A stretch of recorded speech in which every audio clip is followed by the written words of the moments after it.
Sathane asebenzayo ezisiphakamisayo.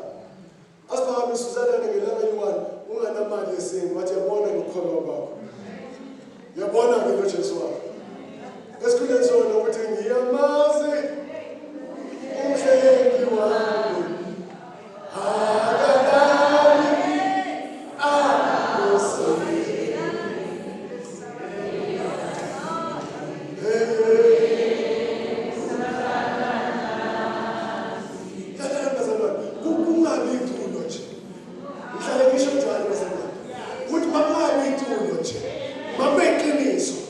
When the going is tough and